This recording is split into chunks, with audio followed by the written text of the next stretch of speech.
irmãos? Vamos abrir o livro de Jeremias, profeta Jeremias, capítulo 25.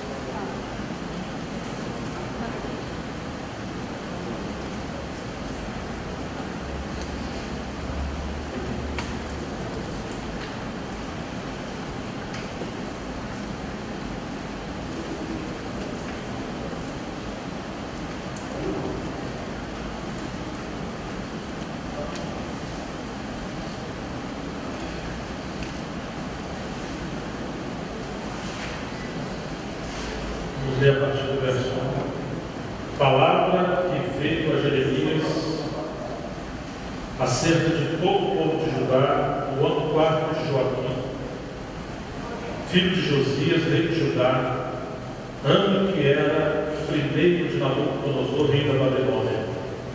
Jeremias 25, verso 2.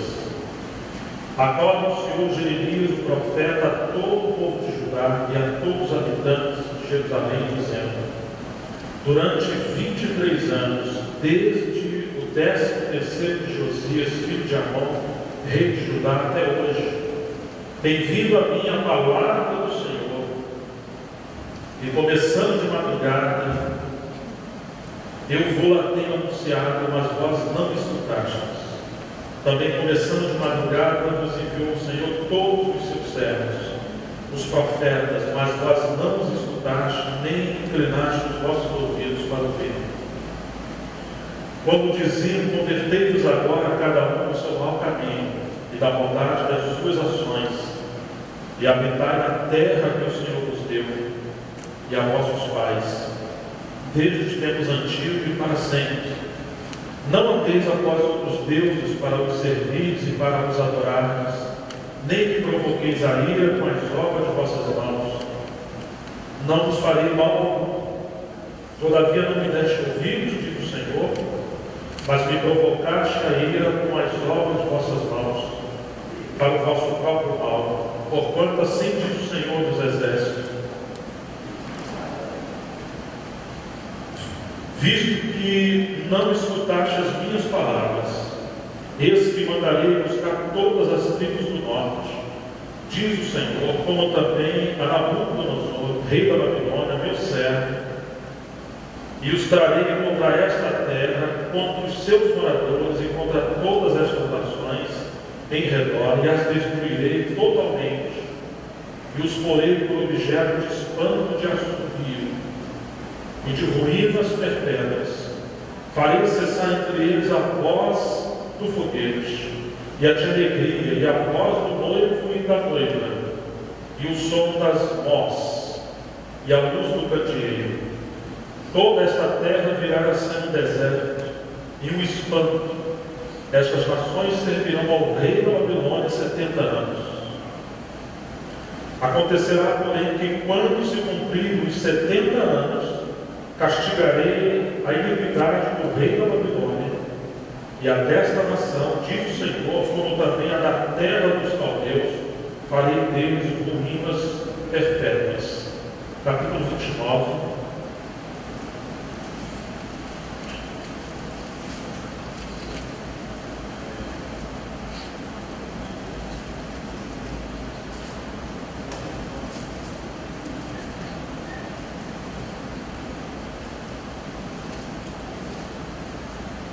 Verso 8 em diante. Porque assim diz o Senhor dos Exércitos, Deus de Israel: não vos enganeis os vossos profetas que estão no meio de vós, nem os vossos adivinhos, nem deis ouvido aos vossos sonhadores, que sempre sonham segundo o vosso desejo. Porque falsamente vos profetizam eles em meu nome.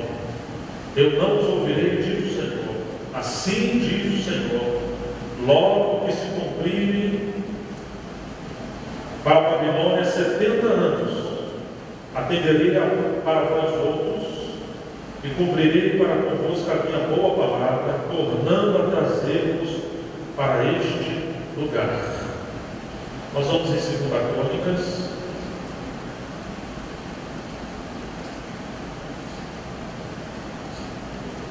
capítulo 36.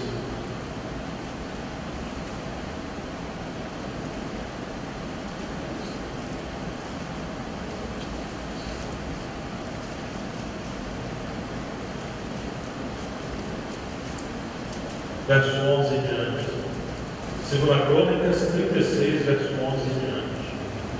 Tinha Zedequias a idade de 21 anos quando começou a reinar, e reinou 11 anos em Jerusalém.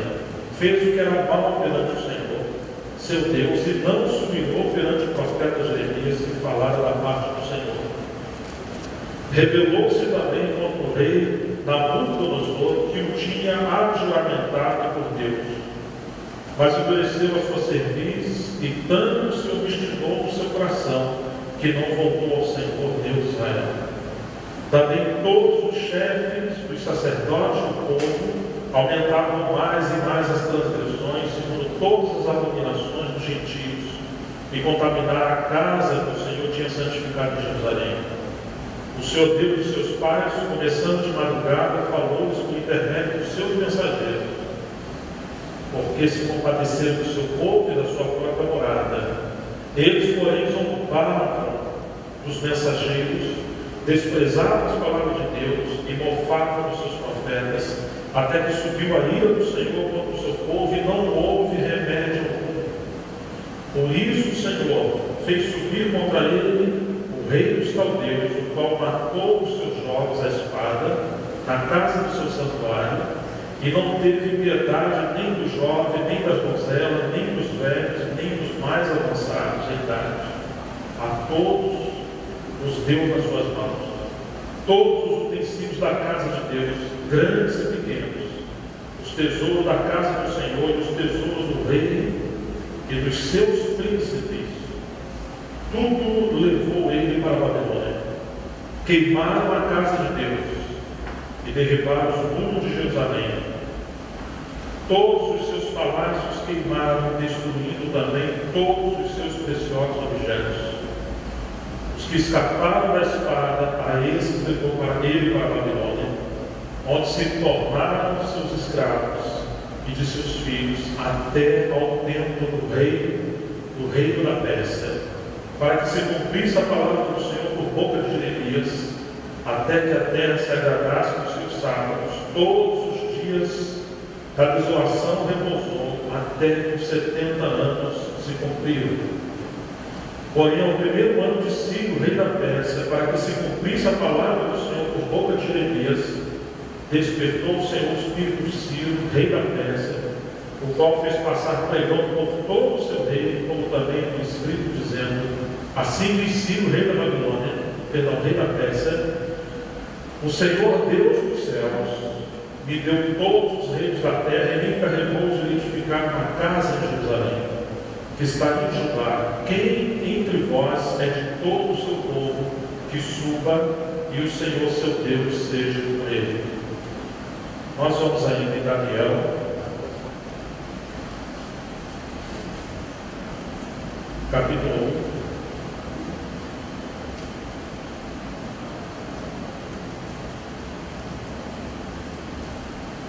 1, verso 1. No ano terceiro do reinado de Joaquim, rei de Judá, veio Nabucodonosor, rei da Babilônia, a Jerusalém e a sitiou. O Senhor me entregou nas mãos a Joaquim, rei de Judá, e alguns dos utensílios da casa de Deus. A estes levou para a terra de Sinai, para a casa de seu Deus, e os pôs na casa do tesouro do seu Deus. Disse o rei a Aspenaz, chefe dos seus eunucos, que trouxesse alguns dos filhos de Israel, tanto da linhagem real como dos nobres, jovens sem nenhum defeito, de boa aparência, instruídos em toda a sabedoria, doutos em ciência, versados no conhecimento, e que fossem competentes para assistir no palácio do rei, e lhes ensinasse a cultura e a língua dos caldeus. Determinou-lhes o rei a ração diária das finas iguarias da mesa real e do vinho que ele bebia, e que assim fossem mantidos por 3 anos, ao cabo dos quais assistiram diante do rei. Entre eles se achavam os filhos de Judá, Daniel, Hananias, Misael e Azarias. O capítulo 9 de Daniel.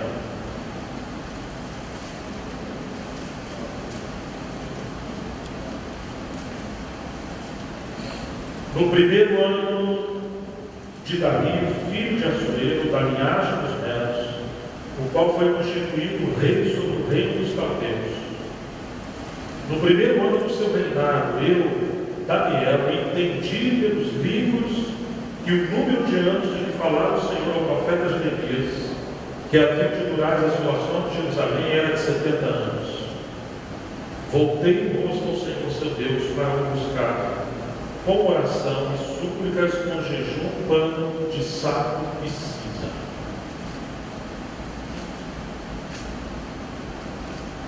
Verso 20. Falava eu ainda e orava e confessava o meu pecado e o pecado do meu povo de Israel, e lançava a minha súplica perante a face do Senhor meu Deus pelo monte santo do meu Deus. Falava eu, falava ainda na oração com o homem Gabriel, que eu tinha observado na minha visão ao princípio. Veio rapidamente voando e me tocou a boca, me tocou a hora do sacrifício da tarde. Ele queria instruir-me. Falou comigo e disse: Daniel, agora saí para fazer-te entender o sentido. Capítulo 10. No terceiro ano de Ciro, rei da Pérsia, foi revelada uma palavra a Daniel, cujo nome era Belsazar. A palavra era verdadeira e envolvia grande conflito. Ele entendeu a palavra e teve a inteligência da visão. Verso 10. Eis que certa mão me tocou, sacudiu-me e me pôs sobre os meus joelhos e as palmas das minhas mãos. Ele me disse: Daniel, homem muito amado, está atento às palavras que te vou dizer. Levanta-te sobre os pés, porque eis que te sou enviado. Ao falar ele comigo estas palavras, eu me pus em pé tremendo. Então me disse: não temas, Daniel, porque desde o primeiro dia em que aplicaste o coração a compreender e a humilhar-te perante o teu Deus, foram ouvidas as tuas palavras, e por causa das tuas palavras é que eu ouvi. Mas o príncipe do rei da Pérsia me resistiu por 21 dias. Porém Miguel, um dos primeiros príncipes, veio para ajudar-me, e eu obtive vitória sobre os reis da Pérsia. Amém. Vamos orar ao Senhor mais uma vez. Senhor, mais uma vez nós somos reunidos por Ti mesmo diante da Tua palavra. A Tua obra é tão grande, a Tua palavra é tão profunda. Por isso nós rogamos misericórdia, Senhor. Pedimos que o Teu Espírito seja sobre nós, nos capacitando a tocar naqueles pontos que o Senhor mesmo quer que venhamos a tocar. Confessamos que não temos nenhuma condição de compreender a Tua palavra. Por isso nós rogamos: Senhor, tenha compaixão de nós, nos ajude, abra os nossos olhos, faça-nos compreender o desejo do coração para que o Senhor pareça tempo. Nós contamos com o Teu Espírito, no nome do nosso Senhor Jesus Cristo, para a Tua glória, em nome de Jesus. Amém. Amados irmãos, nós estamos tratando sobre a questão da restauração da casa de Deus, baseado nos livros da restauração do Velho Testamento.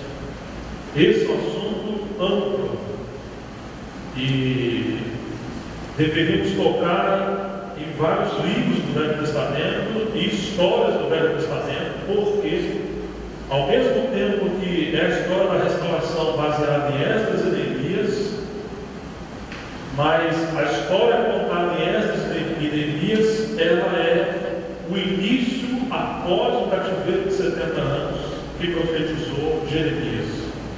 E o cativeiro veio pela rebelião do povo de Israel.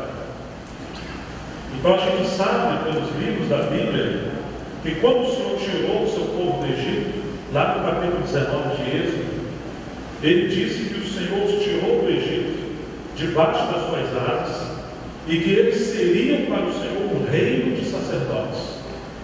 Deus queria um reino que ministrasse diante dele. Deus queria um reino que fosse na base da comunhão com ele.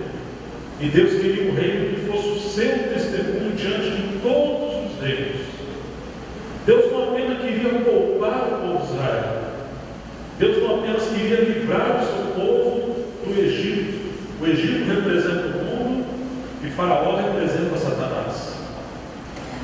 O Senhor queria tirar o seu povo do domínio do Egito de Faraó, para que ele pudesse ter um testemunho na terra. E que esse testemunho fosse um exemplo, um modelo a todas as nações. Então, quando Deus tirou o seu povo, Deus destinou para eles a terra de Canaã. E o Senhor fez várias promessas para esse povo habitar na terra de Canaã. Ainda no deserto, o Senhor deu um tabernáculo para eles. E aquele tabernáculo era a tenda da reunião de Deus com o seu povo.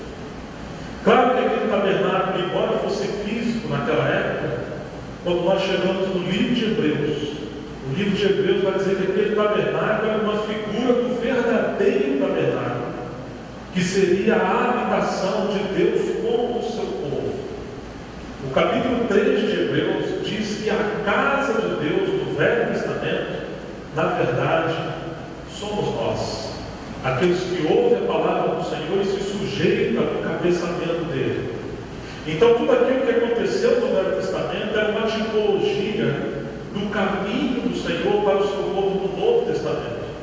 Nós já comentamos sobre isso ontem. O princípio das parábolas, o princípio das profecias, o princípio da tipologia, que Deus usou a história física e literal do Velho Testamento como uma maneira de ensinar o seu povo no Novo Testamento. Por isso nós precisamos ler atentamente a maneira que Deus tratou o seu povo no Velho Testamento como lições da verdade de Deus para o povo no Novo Testamento. Quando Deus tirou o seu povo do Egito, Ele não almejava simplesmente abençoar o seu povo e livrar o seu povo do cativeiro, porque senão nós estaríamos restringindo a obra de Deus no bem-estar do homem. Mas a obra de Deus não se restringe ao bem-estar do homem. A obra de Deus se restringe ao seu testemunho conforme o seu propósito. A bênção material e também espiritual não tem um fim em si mesmo. Deus abençoou o seu povo para atingir o seu propósito. Ele queria um testemunho na terra. Então, quando o seu povo obedece ao Senhor, Deus então envia intervenções dos céus. E Ele passa a intervir na história da humanidade. Todas aquelas pragas que Deus operou no Egito eram intervenções de Deus para poupar o seu povo, para que o seu povo atendesse ao seu chamado. Deus permitiu aquela perseguição de Israel ao seu povo hebreu lá no Egito, como meio do seu povo clamar a Deus. Mas isso representa a opressão, isso representa o cativeiro no Egito. O seu povo foi livrado com o braço forte através de Moisés do mundo, daquele período do Egito. Agora eles entraram no deserto. E o deserto é o meio de Deus tirar o Egito do coração do seu povo. Eles foram transladados do Egito para o deserto. Então eles saíram daquele Egito físico. Mas o problema não era tanto tirar o seu povo do Egito. O problema maior seria tirar o Egito de dentro do coração do seu povo que estava ali no deserto. Esse também tem sido o nosso problema. Deus nos salva pelo sacrifício do seu Filho do mundo. Mas agora vem o processo de Deus tirar o mundo de dentro do nosso coração. Isso é mais sutil, mais difícil. Quando o seu povo estava no deserto, Deus mandou construir um tabernáculo. Aquele seria a tenda de reunião de Deus com o seu povo. Quanta tipologia nós temos ali. Embora Deus chamou todo o seu povo para construir o tabernáculo, isso está em Êxodo capítulo 25. Ao mesmo tempo que Deus falou com todo o seu povo, diga ao povo de Israel que me traga oferta. E ele estabeleceu as ofertas que ele queria. Ele não queria qualquer oferta. Ele queria as ofertas que ele já entregou. E ainda que Deus fez esse chamamento para todo o seu povo, ele ali mostrou o princípio para Moisés. Ele disse: olha, receba as ofertas daqueles cujo coração se mover voluntariamente para isso. Então nós temos ali um princípio do remanescente. Ainda que o chamamento é para todo o povo de Deus. E ainda que Deus entesourou o seu povo e enriqueceu o seu povo, Moisés só poderia receber a oferta para que o tabernáculo de Deus fosse construído somente para aqueles que tivessem um coração responsivo com o Senhor, que se entregasse de todo o seu coração. E para que nós possamos ver o princípio da casa de Deus, ainda que o chamamento é para todo o povo de Deus, o Senhor realmente vai contar com aqueles cujo coração se entregar completamente para isso. Alguns saíram do Egito, mas ainda amavam o Egito e queriam voltar para trás. Deus manifestou as suas obras ao seu povo, mas os seus caminhos ele mostrou a Moisés. As obras de Deus falam das intervenções de Deus na natureza e na história. E aí nós temos as bênçãos do Senhor. Mas alguns queriam apenas bênçãos materiais do Senhor. Então eles usavam as bênçãos do Senhor como um meio de ganho, como um meio de lucro, como um meio de bem-estar. Mas não é isso o propósito do Senhor. Isso é o que o humanismo prega para nós. Isso é o que hoje, infelizmente, a teologia da prosperidade prega para nós. Se nós pudermos fazer de Deus o nosso escravo, para que Ele nos guarde dos demônios, do mundo e nos prospere, para viver uma vida bem nessa vida, nós vamos fazer assim. Mas esse não é o caminho do Senhor. Por isso, toda aquela geração de 20 anos para cima morreu no deserto e não entrou em Canaã. Quando Deus falou que o povo deveria entrar em Canaã, que seria a terra que mana leite e mel, Deus já tinha jurado que daria essa terra. Mas o que eles fizeram? Eles determinaram no seu coração e forçaram Moisés a enviar 12 espias para aquela terra. Mas o Senhor já tinha mandado eles herdar a terra. Mas ainda assim eles queriam ver a terra, se de fato a terra era assim. Eles viram aquela grande terra que mana leite e mel. Mas quando eles voltaram, 10 dos espias difamaram a terra. E eles ressaltaram os problemas daquela terra. Eles falaram que naquela terra, embora as uvas fossem grandes, houvesse muita prosperidade, conforme Deus falou, também havia os gigantes, os filhos de Anak, que estavam ali. Então, quando eles falaram daqueles gigantes que habitavam na terra de Canaã, eles semearam dúvida, semearam rebelião. E toda aquela congregação de Israel se levantou contra Moisés. Somente Josué e Caleb entraram na frente do povo, entre Moisés e o povo, para apaziguar. E eles ressaltaram as promessas do Senhor, que o Senhor faria daquele gigante, de todo aquele povo, como um pão para eles. Eles não deveriam ter medo, mas o que eles fizeram? Eles não obedeceram a palavra do Senhor. Por isso Deus quis terminar toda aquela geração e fazer uma obra nova através de Moisés. Mas Moisés intercedeu ao Senhor. Mesmo no período quando eles fizeram aquele bezerro de ouro, porque Moisés subiu ao monte, e por espaço de 40 dias o Senhor esteve ali com ele. Quando Moisés desceu, aquela nação que ainda tinha o Egito dentro deles, eles falaram que não sabiam o que Deus havia feito com Moisés. E temendo que Moisés não voltasse, eles edificaram dos seus próprios tesouros, que tiraram do Egito que Deus havia dado para eles. Tiraram o ouro e ali edificaram um ídolo, bezerro de ouro. E agora eles passaram a cultuar aquele bezerro de ouro, como se esses deuses foram aqueles que tiraram eles do Egito. Ou, irmãos, quando Moisés desce daquele monte e encontra essa situação, ele quebrou as tábuas da lei. Ele ficou deveras triste no seu coração, porque o povo não havia entendido ainda o propósito do Senhor. Então Moisés, ele fala que quem é pelo Senhor, quem fosse pelo Senhor, ele deveria ferir o seu irmão. Somente a tribo de Levi pegou a espada e feriu os seus irmãos e matou aqueles que estavam ensinando o seu povo a se prostituir e adorar a Deus. Por isso aquele sacerdócio que seria de toda a nação, agora se restringiu a uma tribo. Eram 12 tribos, mas agora Deus restringiu especialmente a tribo de Levi.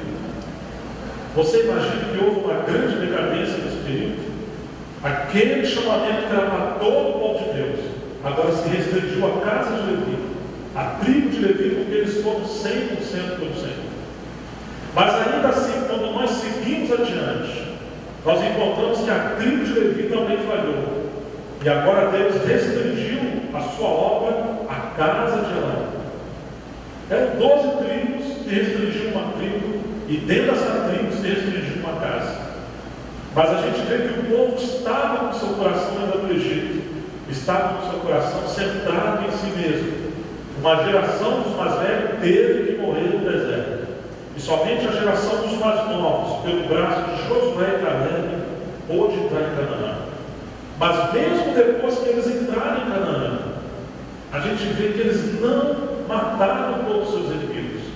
Eles ainda queriam buscar algo para si naquelas terras.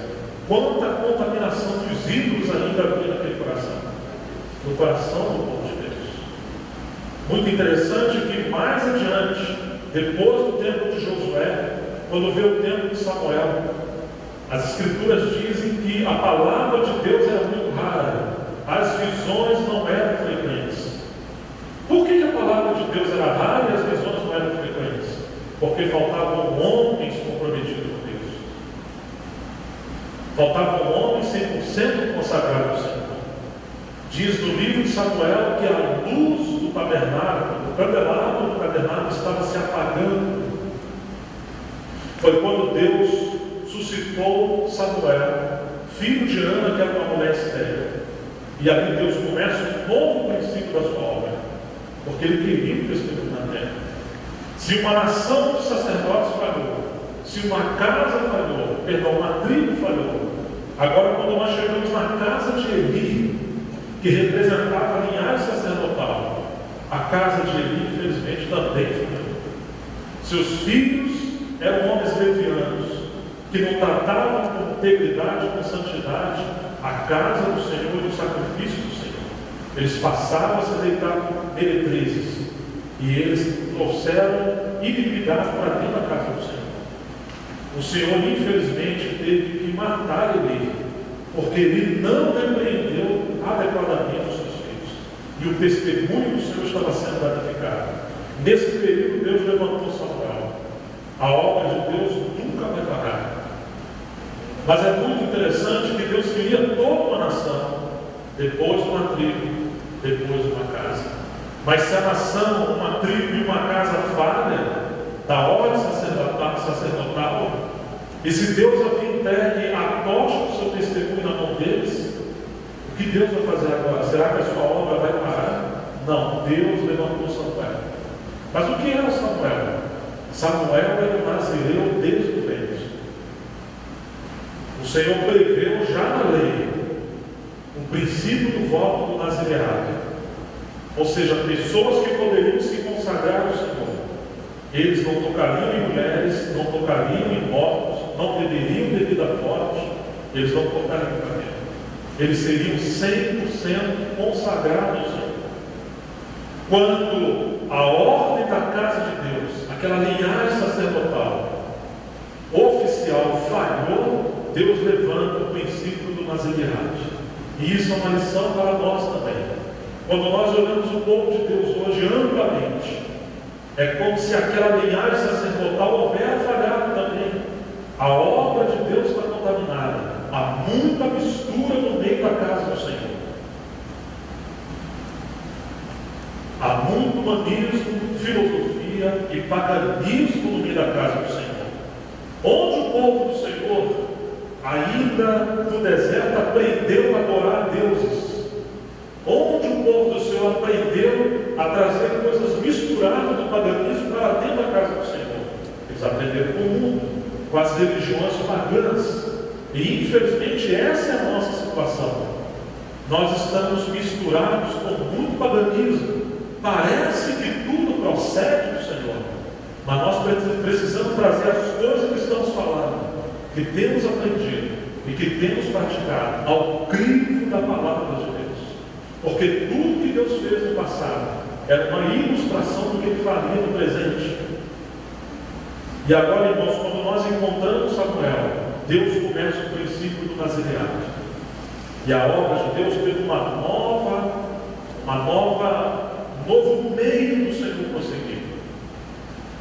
Ali nós temos o princípio do remanescente. Quando todo o povo de Deus começa a falhar, Deus chama o remanescente para ouvir a sua voz.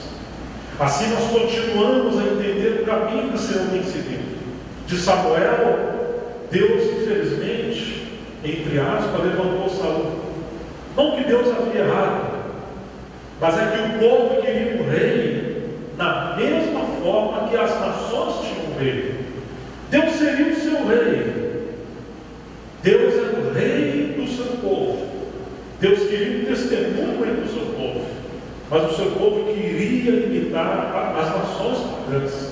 E Deus atendeu o pedido do seu povo, então ele levantou Saul. Quem era Saul, irmãos?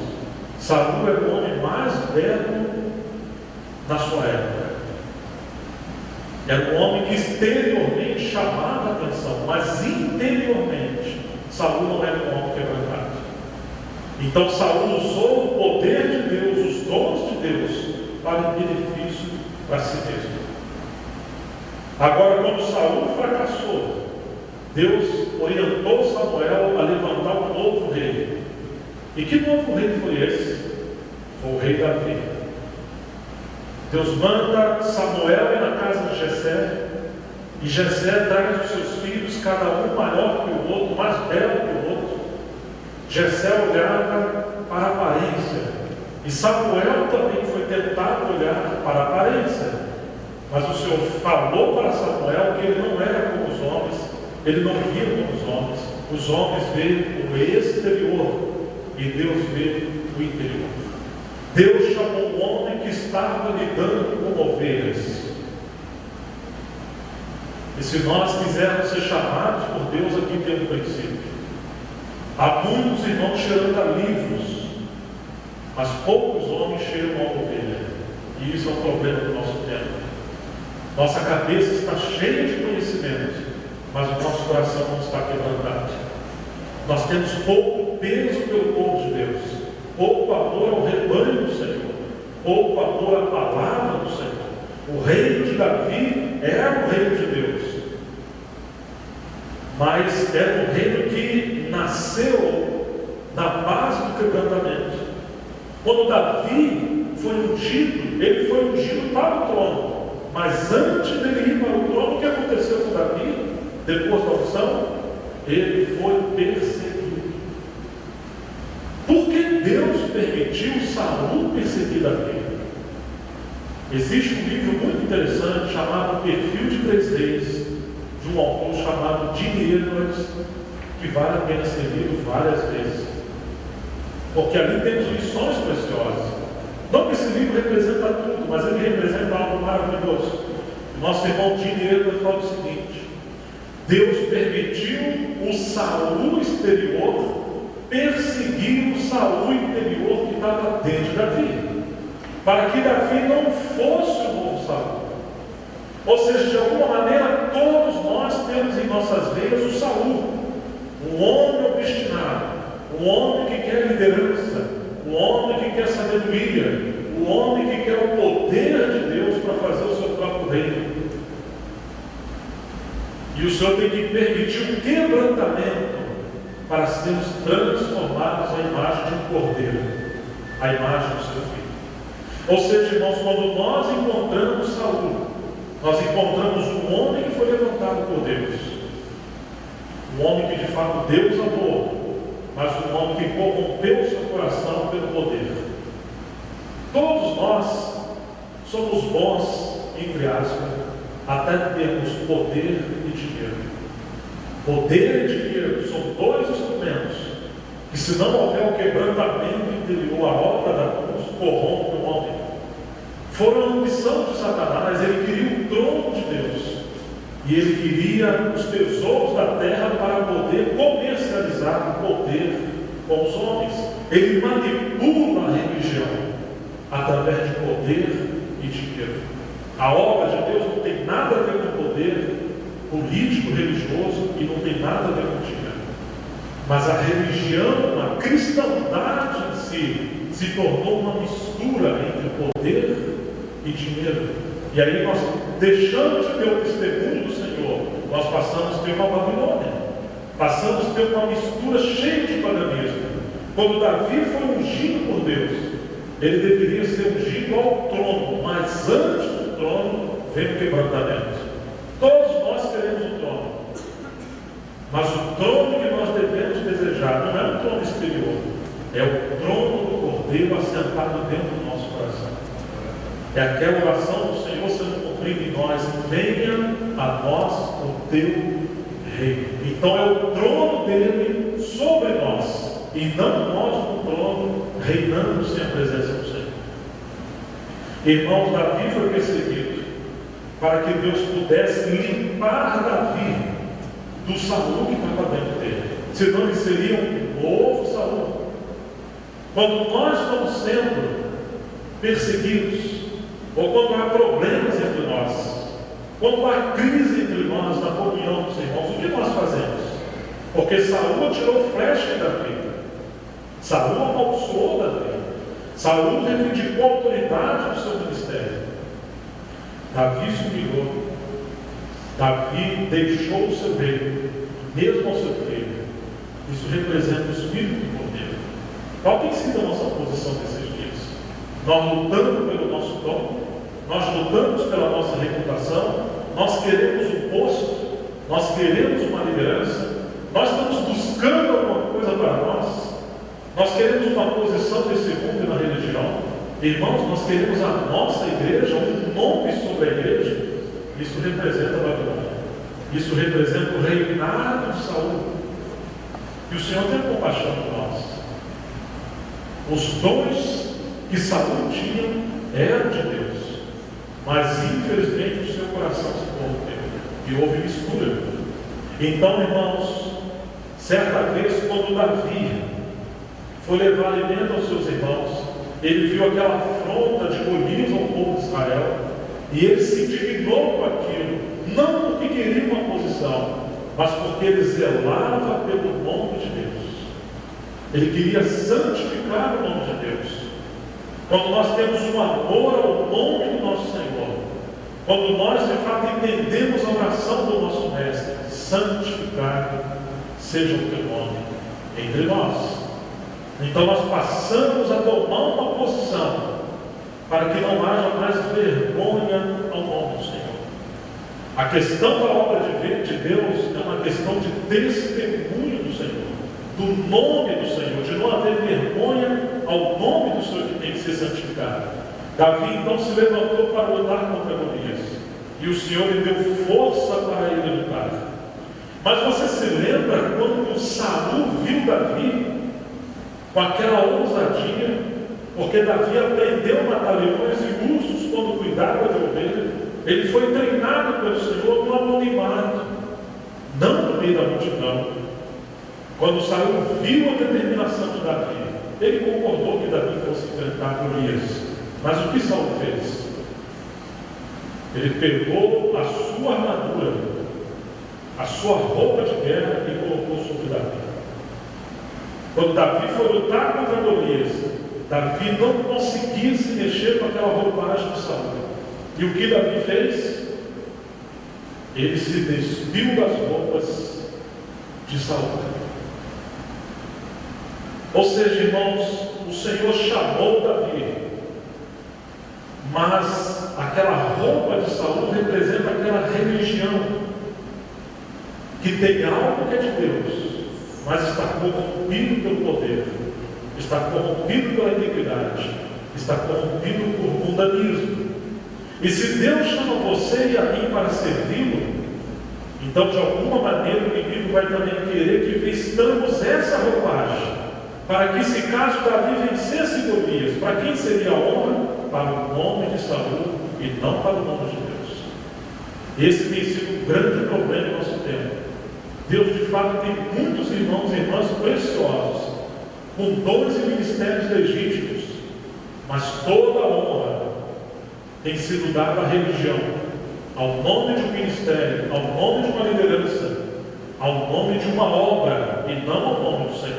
Davi teve fé, e Davi se despiu de tudo aquilo que representava algo terreno e mundano. Davi foi enfrentar Golias somente com as ferramentas que o Senhor deu para ele. Isso é depender 100% do Senhor e não esperar a honra dos homens. Ô irmãos, e você se lembra quais foram as armas que Davi usou? Ele foi ao rio e ele pegou 5 pedras. Você se lembra disso? Eram pedras abauladas pela água. E essas pedras ele uniu como se fosse uma pedra só. Colocou na sua funda. E foi daí que veio a vitória de Davi a Golias. Golias representa essa obra de Satanás contra a obra de Deus. Hoje, irmãos, como o espírito do anticristo está unindo economia, religião e poder político, e está envolvendo a obra de Deus com o espírito religioso. Mas você lembra o que Davi fez? Ele foi ao rio. O rio da Bíblia sempre, ou quase sempre, representa a palavra de Deus, a palavra da vida que vem do trono de Deus. E aquelas 5 pedras representam os 5 ministérios de Efésios 4:11.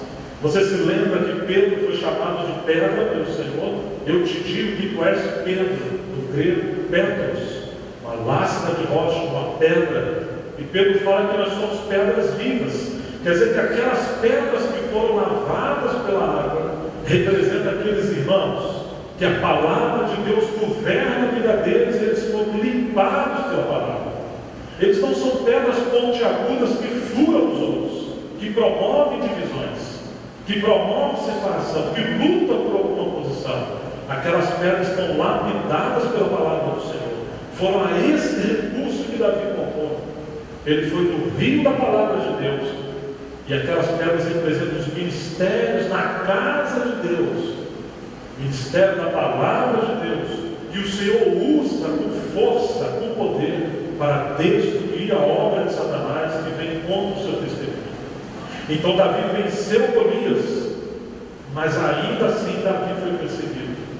Depois que Davi foi expulso do reino, foi que o Senhor usou aqueles também que foram expulsos por Saul, por essa religião exterior, em nome da obra de Deus.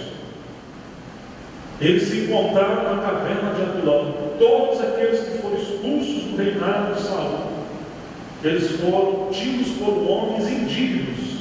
Os endividados, os menos favorecidos, se tornaram os fiéis guerreiros de Davi. Eles encontraram Davi na caverna de Adulão. E aquela caverna de Adulão representa quebrantamento, um lugar aonde teremos que ser tratados. Se formos chamados pelo Senhor para servirmos com a obra, tenhamos certeza que se nós orarmos que queremos de fato um compromisso sério com Deus, Saul vai nos expulsar. Por quê, irmãos? Porque nós representaremos uma ameaça ao império de Saul. Todo aquele que for 100% pela palavra e 100% pelo nome do Senhor, ele sofrerá um problema dentro da casa do Senhor, ou dentro da obra do Senhor, porque existe mistura, e isso vai trazer santidade à casa do Senhor, trazer separação. Esses homens se uniram com Davi lá na caverna de Adulão. E o que eles fizeram? Eles trouxeram Davi até Hebron. Eles queriam que Davi herdasse o reino, aquele trono que era dele. Davi não reivindicou o seu reino como Saul fez. Não. Davi representa o nosso Senhor. Ele veio do Espírito de Cristo. Os salmos de Davi são confissões do Espírito de Cristo que o Senhor confessaria na cruz e no seu ministério. Então Davi, representando o Senhor, ele nunca poderia querer almejar o trono. Davi deveria ser introduzido pelo Senhor, e essa seria uma obra de quebrantamento. Satanás, sim, ele almeja o trono. Você se lembra por que ele foi expulso dos céus? Ele era alguém que tinha autoridade sobre esse universo, sobre um terço dos anjos, mas ele era um servo de Deus. Mas um dia, isso está lá em Isaías 14, isso está também em Ezequiel, o que aconteceu com ele? Diz a palavra que ele começou a olhar para ele, e ele começou a contemplar a sua maravilha, como ele era formoso. E ele não se contentou em apenas ser um servo de Deus. Quando ele passou a olhar para si e a atentar para a sua formosura, a soberba apareceu no seu coração. E agora ele não achou correto ele ser apenas um servo, ainda que era o maioral entre nós. O que ele quis, ele almejou o trono que pertence ao Filho de Deus. Esse universo foi destinado para o Filho de Deus. Deus quer encher esse universo com o testemunho do seu Filho. Então, por isso, Satanás foi lançado nos céus. Ô irmãos, e o que ele faz conosco hoje? Ou melhor, o que ele quer tentar que venhamos a fazer, no lugar de olharmos ao Filho de Deus, Satanás quer nos levar a olhar para nós e admirar alguma coisa que Deus tem nos dado. Então, quando nós olhamos para nós, passamos a buscar algo para nós. Não é justo sermos inferiores aos demais. Nós temos que ter o nosso lugar. Nós temos que ter um nome. Nós temos que ter uma reputação. Irmãos, e se isso acontece conosco, significa que estamos no espírito errado, não no espírito do poder. O nosso Senhor é Deus como Pai. Ele é o herdeiro de todas as coisas. Mas Ele não teve usurpação de ser igual a Deus. Ele abriu mão das suas prerrogativas como Deus, ainda que não perdeu sua natureza de Deus. Mas Ele se humilhou e Ele habitou entre nós como homem. E Ele se fez servo, obediente, ao ponto de ir à morte e morte de cruz. Mas Ele não reivindicou nada para Ele, porque a sua obra era santificar o nome de Deus. E aí nós percebemos, irmãos, que quando Davi ele vem trazido pelo povo do Senhor, por aqueles que foram desterrados também, eles vieram a Hebrom. Foi lá em Hebrom que Davi foi constituído como rei, ou reconhecido como rei. Parece que na Bíblia as coisas não têm muito significado, são simplesmente palavras. Não, mas Hebrom tem um nome muito forte na Bíblia. Você se lembra quando aqueles 12 espias olharam a terra de Canaã? Eles viram ali 3 grandes gigantes. E onde moravam esses gigantes? Na cidade de Hebrom. Ela recebeu esse nome depois. Foi ali que Caleb quis governar. Foi a essa cidade que Caleb quis batalhar e destruir aqueles gigantes que estavam ali. Havia várias cidades em Canaã, mas entre elas nós temos 3 cidades que representam algo maravilhoso. Nós temos uma cidade chamada Luz, uma outra chamada Betel e por fim Hebrom. Quando nós chegamos à luz, aquela luz representa a revelação da palavra de Deus. Quando o Senhor começa a nos introduzir nas riquezas do seu Filho, que é a terra de Canaã, o primeiro nível que Ele nos coloca é revelação da palavra de Deus. Precisamos ter luz. Mas uma vez que temos luz, uma vez que temos revelação, então isso se transforma em Betel. Betel é resultado da revelação. Tanto é assim, que quando Jacó encontrou o Senhor, quando ele estava fugindo e indo para a terra de Labão, ele deitou sua cabeça numa terra. Ali ele teve uma revelação. E ele não sabia, mas ele chamou este, não é outro lugar senão Betel, a casa de Deus. Ou seja, Betel é revelação da casa de Deus entre o seu povo. Se não tivermos revelação, não podemos dizer que temos a casa de Deus, porque a casa de Deus é o resultado da revelação. Estaremos em trevas, estaremos em cegueira. Então, quando você chega em Canaã, primeiro você passa em luz. Precisamos debruçar nosso coração diante da palavra da oração para termos revelação. E uma vez que temos revelação da parte do Senhor, então começa a edificação da casa de Deus. Quando nós não temos revelação, temos religião, temos ativismo, temos um esforço humano para sustentar as coisas. E essa obra se torna demasiadamente pesada para nós. Precisamos de um sistema muito bem organizado para manter de pé. Porque, irmãos, só a revelação mantém o testemunho do Senhor de pé. É a palavra de Deus que mantém a sua obra de pé. Mas se não temos a revelação da palavra, então nós temos que ter bastante habilidade para manter as coisas de pé. Com o nosso esforço. Mas isso não pode ser chamado de a obra de Deus. Isso é a nossa obra. E aí, irmãos, nós temos Betel, temos a casa de Deus. Você se lembra em Mateus 16, quando o Senhor pergunta aos seus discípulos, ali no caminho de Cesareia de Filipe, ele pergunta: o que os homens dizem ser o Filho do Homem? E eles respondem que os homens diziam que era Elias, João Batista, outros profetas. Os homens não tinham um discernimento claro da pessoa do Senhor. Mas o Senhor faz uma nova pergunta: e vós? Quem dizeis que eu sou? O que o Senhor estava querendo ali? O Senhor estava querendo promover um ambiente para que eles tivessem revelação. Se eles não sabem de fato quem é o Senhor, ainda estão fora da base da casa do Senhor. Mas que coisa estranha, o Senhor pergunta algo aos seus discípulos e os discípulos eram incapazes de responder. Nenhum homem poderia saber quem era Jesus. Por quê? No capítulo 11 de Mateus, o Senhor já havia falado: ninguém conhece o Pai, senão o Filho. E ninguém conhece o Filho, senão o Pai, e a quem o Pai o quiser revelar.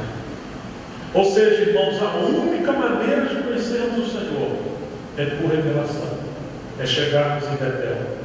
Então, quando o Senhor pergunta aos seus discípulos, eles não poderiam saber responder. Eles conheciam o Senhor superficialmente, assim como João Batista, que era o próprio primo do nosso Senhor. Ele não sabia de fato quem era o nosso Senhor. Foi do batismo do nosso Senhor Jesus lá no Jordão que João começou a saber de fato quem era Jesus. Ele então havia falado que aquele que o enviara lhe disse: sobre quem você vê vir o Espírito Santo, esse aí é o Cordeiro de Deus que tira o pecado. Então ele passou a saber que Jesus era o Messias. Mesmo crescendo com Jesus, brincando com Jesus, ele era apenas um primo.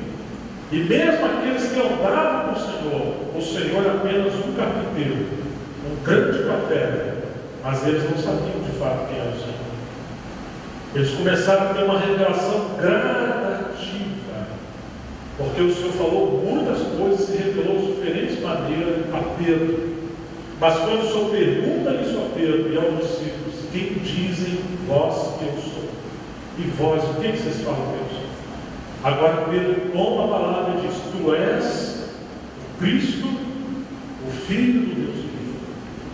Pedro teve uma revelação dupla. Quando ele fala tu és o Cristo, ele está falando do ministério do nosso Senhor. Mas quando ele diz tu és o Filho do Deus vivo, ele está discernindo a pessoa do nosso Senhor. Como pessoa, ele não é simplesmente mais um homem, ele é o próprio Filho de Deus. E como Filho de Deus, ele tem duas naturezas: 100% Deus, 100% homem. Que revelação gloriosa! Ele conheceu a pessoa e o ministério. Mas o que o Senhor falou para Pedro? Bem-aventurado és tu, Simão Barjonas. Por quê?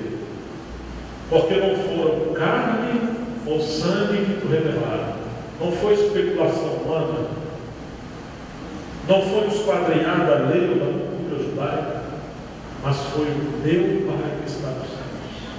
Ou seja, devemos estudar profundamente a palavra, ao máximo, mas entender que sem revelação estamos em trevas. O meu Pai que está no céu é que me revela. O que isso mostra para nós, irmãos? Que o Filho faz uma pergunta aos homens, que os homens não podem responder. Mas quando o Filho faz uma pergunta, Deus responde. Então Deus responde através dos homens. E agora, pela primeira vez na Bíblia, o Senhor fala: eu também te digo que tu és Pedro, e sobre esta rocha, sobre esta revelação, eu vou edificar a minha igreja, as portas do Hades não vão prevalecer contra ela. Ou seja, irmãos, a primeira vez que o Senhor faz a confissão da igreja foi quando houve revelação. E isso mostra para nós o que é a natureza da igreja, ou qual é a natureza da igreja. A natureza da igreja é a revelação que Deus dá acerca do seu Filho ao povo dele. Sem revelação, não temos a igreja. Podemos ter a instituição, mas a igreja é fruto da revelação do Senhor. Esse terreno da revelação do Senhor. Mais do que isso, irmãos, o que é a igreja segundo esse texto? Igreja seria e é o diálogo do Pai com o Filho através dos homens. O Filho faz uma pergunta que só o Pai pode responder. E o Pai responde ao seu Filho através dos homens. Ou seja, nós temos a comunhão do Pai com o Filho pelo Espírito Santo. Mas aquela comunhão que era apenas entre o Pai, o Filho e o Espírito Santo na eternidade, agora foi estendida até nós. E nós somos chamados para fazer parte da comunhão da Trindade. Por isso que o segredo do livro de Mateus, o segredo do capítulo 16, quando ele determina o conceito de igreja, nós poderíamos dizer que a igreja é a extensão da comunhão do Pai com o Filho, pelo Espírito, através dos homens. O Pai conversa com o Filho, mas através dos seus filhos. Vocês entendem, irmãos? Jesus perguntou algo que os homens não poderiam responder. Mas o Pai respondeu. Mas como ele respondeu? Através de Deus. Então, quando você tem o Pai e o Filho tendo comunhão, através dos homens, isso pode ser chamado de igreja, e isso é a casa do Senhor. Quando nós chegamos em Malaquias até Mateus, nós temos cerca de 400 anos de silêncio profético. Os céus se transformam em céus de bronze e Deus não fala. Mas no dia que o seu Filho foi ao Jordão, ele tomou o lugar por nós de toda a humanidade. Quando ele tomou aquele lugar do batismo, diz a Escritura que os céus se abriram. E Deus falou, e o Espírito veio sobre o nosso Senhor em forma de pomba. Somente quando o Filho toma a centralidade de tudo, os céus se abrem, Deus volta a falar e o Espírito Santo passa a agir. O assunto de Deus é este: este é o meu Filho amado, em quem me comprazo. Quando o Filho de Deus assume a centralidade, então aí temos a obra de Deus, aí temos o testemunho do Senhor, e aí Deus volta a falar ao seu povo. Nós encontramos mais uma vez Deus falando isso lá em Mateus 17, quando o Senhor sobe o monte da transfiguração, e ali aparece com ele Moisés e Elias.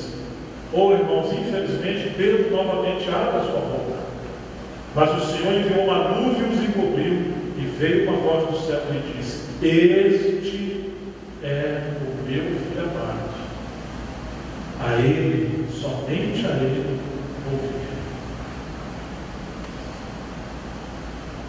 E eles agora caem de bruços, e quando eles voltam seus olhos, a ninguém mais viu senão a Jesus. Ou seja, irmãos, o Senhor de fato queria restaurar o testemunho entre os homens. Aquele tabernáculo do Velho Testamento é uma figura da habitação de Deus com o seu povo, o corpo de Cristo do Novo Testamento. Aí então nós temos a casa de Deus. O que é a casa de Deus? A casa de Deus é o seu próprio Filho.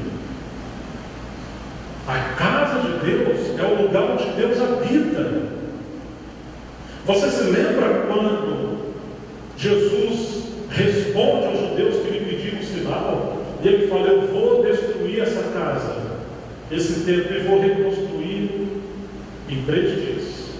E eles ficaram escandalizados, porque demoraram quase 50 anos para construir a sua casa. Mas o que o Senhor está dizendo? Que a casa de Deus que seria retificada seria Ele mesmo, que é o lugar da habitação de Deus. A Bíblia diz, de maneira muito clara e em muitas palavras, que o seu Filho é a habitação de Deus. Deus jamais foi visto por homem algum, mas o Filho de Deus que habita no seio do Pai, esse o fez revelar. Mas no livro de Hebreus, quando nós chegamos no livro de Hebreus, lá no capítulo 1, o autor começa a falar que havendo Deus outrora falado de muitas maneiras, de muitas formas aos pais pelos profetas, falou nesses últimos dias como? No Filho. Porque o Filho é o resplendor da sua glória. Ele é a expressão exata do seu ser. Ele é a imagem do Deus invisível. E o Senhor respondendo a Filipe, quando Filipe pede para ver o Pai, ele fala: Filipe, há quanto tempo estou convosco, você não me tem conhecido? Você não crê que eu estou no Pai, que o Pai habita em mim? Não que ele está dizendo que ele é o Filho, mas que ele é não que ele está dizendo que ele é o Pai, mas que ele é a habitação do Pai e a expressão do Pai. Então nós ainda não entendemos isso claramente. Que aquela casa do Velho Testamento era uma figura do verdadeiro Filho de Deus que morreria, ressuscitaria, o Espírito Santo seria derramado e todos nós seríamos batizados para dentro de um corpo, a saber, o corpo de Cristo. E isso é a casa de Deus. Isso é a habitação do Senhor. Por isso precisamos estudar o Velho Testamento para entender como pano de fundo a obra que Deus vai fazer no Novo Testamento. Amém, queridos? Esse é o lugar que Deus quer habitar. É nessa base que o Senhor se despensa. Mas nós ainda estamos falando de Luz, Betel e Hebron.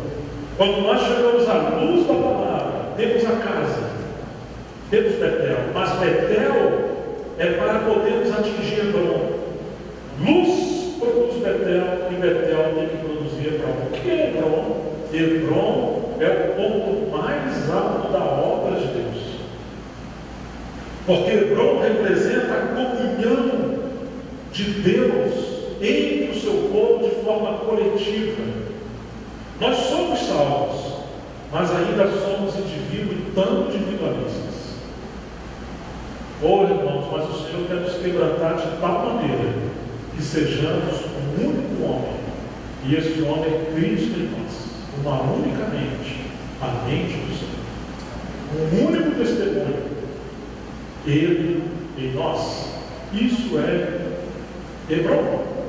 Por isso que Josué quis Hebron, porque ali tinham 3 gigantes.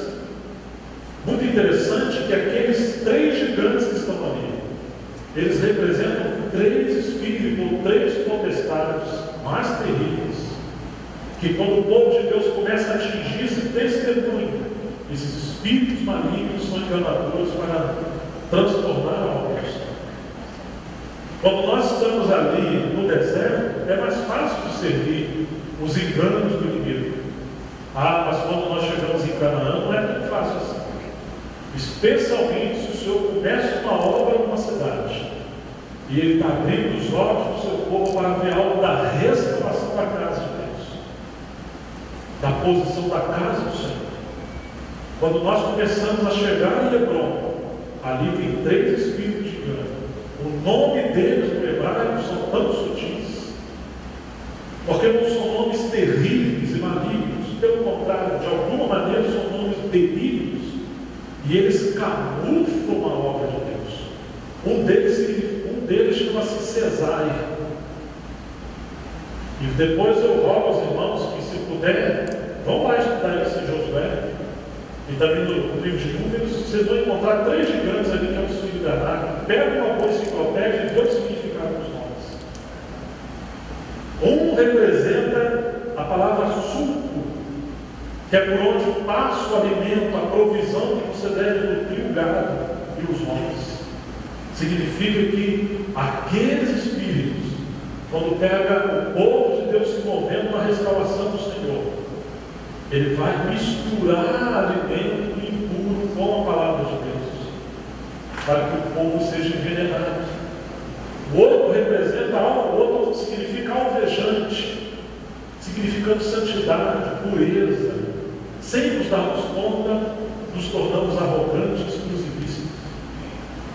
Parece que somos aquele remanescente, parece que somos o testemunho do Senhor, mas nos tornamos um grupo exclusivista e passamos a pleitear posição, passamos a pleitear reivindicação ao nosso ministério, à nossa posição como igreja, e sem nos darmos conta, a obra passa a girar em torno de nós e não em torno do nosso Senhor.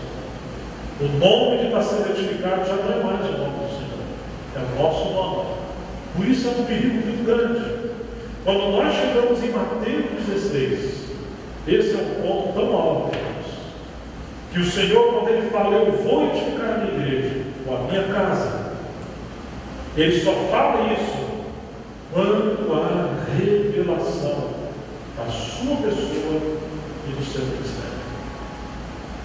Quando de fato houver revelação clara da pessoa e obra do Senhor, pessoa viva do Senhor, então nós poderemos falar que começa o princípio da igreja. E aí temos que caminhar para Hebron, temos que caminhar para esse testemunho mais profundo da restauração da casa do Senhor. Mas você lembra que o Senhor falou, eu vou edificar a minha igreja e as portas do Hades não prevalecerão contra ela. Ou seja, irmãos, sempre que o Senhor estiver edificando a sua igreja, as portas do Hades estão aí. Sempre haverá edificação e guerra, sempre haverá batalha, e nós precisamos discernir isso, porque se a gente não discernir isso, quanto engano haverá no da obra do Senhor. Mais adiante o Senhor fala que deu as chaves do reino a Pedro. Tudo que Pedro ligasse na terra seria ligado nos céus. E o que Pedro fez? Porque essa chave representa a palavra de Deus. Quando o Senhor falou que convia ir a Jerusalém e morrer e sofrer, Pedro toma o Senhor à parte e repreende o Senhor. Você se lembra disso? O Senhor vira para Pedro e fala, para trás de mim, Satanás. Tu não discerne as coisas de Deus, mas somente as coisas dos homens. Mas o Senhor falou a Pedro, para trás de mim, Satanás. O Senhor falou para Satanás, ou o Senhor falou para Pedro? Hã? Mas a palavra diz que ele falou para Pedro. Mas ele chamou Pedro de Satanás. E o que isso significa? Será que Satanás entrou em Pedro? Será que Pedro estava possesso? Será que Satanás usou a mente de Pedro? A Bíblia simplesmente não explica. Mas uma coisa o Senhor quis deixar ali, que Ele deu as chaves do reino para Pedro. Ele deu autoridade a Pedro. Ele deu as chaves do reino, e aquela chave do reino representa o ministério da palavra. Paulo orava para Deus abrir a porta da palavra, e para abrir tem que ter chaves, como o Senhor deu para Pedro. E a primeira vez que Pedro usou as chaves foi quando ele pregou em Atos 2, cerca de 3 mil judeus se converteram. Mas o Senhor não deu apenas uma chave, Ele deu as chaves. E agora Pedro tinha que abrir de novo uma outra porta com a chave que Deus deu a ele, a porta da palavra aos gentios lá na casa de Cornélio. E ele não quis. Ou seja, irmãos, quando Deus entrega ministérios aos homens, Ele corre o risco agora como correu com Pedro. Porque Deus agora precisa contar conosco. E o que aconteceu? A hora que o Senhor entregou essas chaves a Pedro, o inimigo se aproximou. Toda vez que Deus chama irmãos para a obra dele, o inimigo está perto. E o que Ele quer? Ele quer usar essas chaves. Ele quer usar os nossos nós. Ele quer usar o nosso ministério para, através dos homens de Deus, através dos servos de Deus, usando os ministérios ministérios que Deus deu, legítimo, ele possa criar uma religião para ele mesmo. Como isso é perigoso? Então, quando o Senhor fala para trás de mim, Satanás, ele está mostrando para Pedro, e ele mostra para nós também, que quando o Senhor nos dá chaves, quando o Senhor nos dá encargo espiritual, se nós usarmos isso para controlar a obra de Deus, como Pedro estava fazendo naquela hora, nós e o inimigo acabamos sendo uma mesma coisa. Não em natureza, mas em posição. Não que o inimigo entrou em Pedro, mas que Pedro passou a andar no mesmo terreno. Satanás tinha todos aqueles dons que Deus havia dado a ele lá no princípio, mas ele usou com propósito ilícito, ele usou com propósito para si mesmo. Agora Pedro recebe as chaves, e o que ele fez? Ele deixa de sujeitar a cabeça e ele passa a querer ser a cabeça acima do Senhor. Ele quer repreender o Senhor, ele quer fazer a obra de sua própria maneira, porque ele tem as chaves, então parece que ele tem autoridade sobre o Senhor. Todas as vezes que usamos os nossos dons, todas as vezes que usamos o que o Senhor nos deu, todas as vezes que usamos a palavra de Deus de maneira inapropriada, o inimigo usa isso, porque ele quer trazer para si todos aqueles que são pelo Senhor, para se tornar instrumento dele. Irmãos, não é isso que tem acontecido hoje? Paulo fala daqueles que se tornaram presas do diabo para cumprir a sua própria vontade. E ele está falando de homens que eram homens de Deus, pessoas que foram desviadas do princípio do Senhor. Hoje nós encontramos tantos dons e ministérios, mas de alguma maneira os homens estão sendo exaltados, os homens estão aparecendo. Há um outro nome sendo mais reconhecido do que o nome do Senhor. Por isso, tanta mistura na obra do Senhor. Por que estamos entrando nisso, irmãos? Porque nós estamos falando da restauração da casa de Deus. Então, irmãos, tocamos nisso porque Davi foi restaurado ao reino lá em Hebrom. E o que representa Hebrom? Hebrom representa essa posição máxima: passar por luz, passar por Betel e chegar a Hebrom. Hebrom é o lugar onde o reino do Senhor é retomado por Davi. E assim como o povo de Deus, ele trouxe de volta o reino de Davi, Deus quer um povo hoje para ele, que tenha a revelação da palavra, que viva em Betel, ou seja, como igreja, como casa de Deus, como testemunho do Senhor, onde a palavra tem autoridade máxima sobre nós, para atingirmos essa posição de Hebrom, ou seja, um lugar onde é o encabeçamento do Senhor, onde, embora nós sejamos muitos, na verdade somos um só, porque Cristo em nós é a esperança da glória de Deus. Não seremos mais nós, mas será Ele através de nós. Isso é Hebrom. É assim que o Senhor voltará, quando Ele encontrar essa noiva edificada, essa posição de Hebrom que não está procurando nada para si. Ali sim, nós teremos a igreja adornada e preparada para a volta do Senhor. Então, irmãos, Davi assumiu o reino ali. Quando Davi, ele passa a ter o seu reino, agora o coração de Davi arde para construir uma casa para Deus.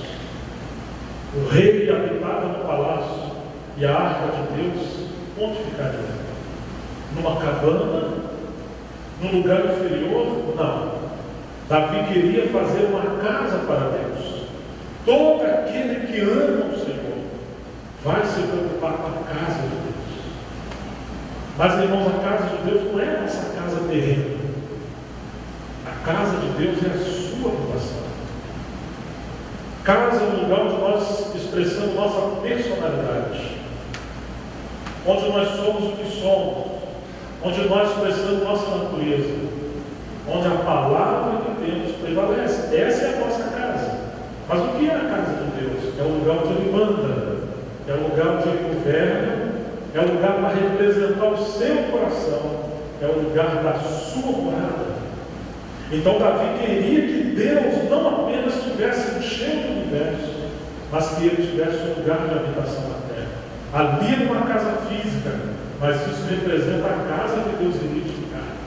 Então, irmãos, Davi quis construir uma casa para Deus. Ele não sabia o lugar onde Deus havia escolhido. Lá em Deuteronômio capítulo 12, o Senhor fala que quando eles entrassem lá em Canaã, eles não deveriam trazer seus sacrifícios e suas ofertas a todo monte, em qualquer lugar, mas eles deveriam fazer isso no lugar onde Deus escolheu para pôr o seu nome. Por isso, quando nós chegamos no rei Davi, que coisa maravilhosa! Davi, infelizmente, um dia pecou, e o juízo de Deus veio sobre Israel. Houve uma matança muito grande, e Davi se quebrantou diante do Senhor. E quando Davi chegou na ilha de Jordã, ele viu o anjo do Senhor, e o anjo do Senhor estava ali exercitando o juízo do Senhor sobre o seu povo. E o que aconteceu, irmãos? Davi entendeu que Deus escolheu aquele lugar em Jerusalém para pôr o seu nome. Quando Deus estampou o juízo naquele lugar, Davi quis comprar aquele lugar, porque ele entendeu que ali era o lugar onde o Senhor escolheu para edificar a sua casa e para pôr o seu nome. É em Jerusalém, mas é a base do trono de Deus. E o que Davi entendeu ali? Que por um lado temos graça, mas por outro lado temos justiça. Deus nos salva pela graça, mas para quê? Para nos trazer de volta ao seu governo. Quando Davi saiu debaixo do governo, temos juízo. Isso significa, irmãos, que só nessa base é que pode haver edificação da casa de Deus. Não é em qualquer lugar. É o lugar onde Deus escolheu para o seu nome. Nesse lugar haverá graça e governo. A graça não é para nos liberar do pecado, não é para nos liberar uma vida livre. É uma graça que nos dá condição de nos sujeitar por amor ao Senhor e seu governo. Então, quando a gente vê aquele lugar, Davi quer construir a casa de Deus naquele lugar. E aquele lugar que Deus escolheu. E o Senhor fala, ali edificareis, em Deuteronômio 12. Nós vamos encontrar que esse lugar, no Novo Testamento, é o seu filho. Onde estiverem 2 ou 3 reunidos em meu nome, o que o Senhor fala? Ali. Pega esse ali de Mateus e relaciona ele com o Deuteronômio 12. É o mesmo ali. O ali do Velho Testamento é o ali do Novo Testamento. Aquela Jerusalém do Velho Testamento e aquele lugar que o Senhor honra o seu nome, esse lugar é o seu filho. Nós somos chamados para cooperarmos nesse lugar, na casa de Deus, nesse lugar que Deus escolheu. Esse lugar não é terreno, esse lugar não é uma posição humana, esse lugar não é um ministério humano, esse lugar não é uma doutrina, não é uma experiência, não é uma herança. Irmãos, esse lugar não é nada que nós podemos criar e inventar. Esse lugar é uma pessoa. Por isso que Paulo fala que nós estamos habitando ali, em Cristo. Muitas vezes o Novo Testamento fala sobre isso. Nós precisamos ser 100% decididos por esse lugar. Não podemos trazer o nosso sacrifício a qualquer outro lugar. Você não pode se consagrar, usar os seus dons, nem mesmo a sua oferta financeira para outro movimento, para outra coisa, a não ser para esse lugar, para esse nome, para esse testemunho, para essa casa. E essa casa é Cristo em nós, a esperança da glória de Deus. Bom, irmãos, vamos dar um intervalo. Amém? Vamos orar. Pai, em nome do Senhor Jesus Cristo, nós rogamos a tua misericórdia, pedimos que tenha compaixão de nós. Que o Senhor realmente abra os nossos olhos, faça-nos entender o seu propósito, nos dê discernimento, nos ajude para entender o que o Senhor de fato está falando conosco. Nós queremos ser como Davi,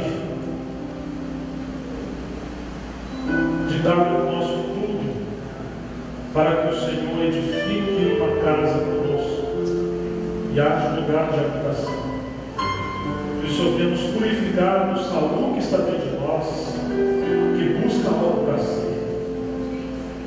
Tem misericórdia, Senhor, nos livra de toda mistura e purifica-nos pela palavra e pelo Espírito.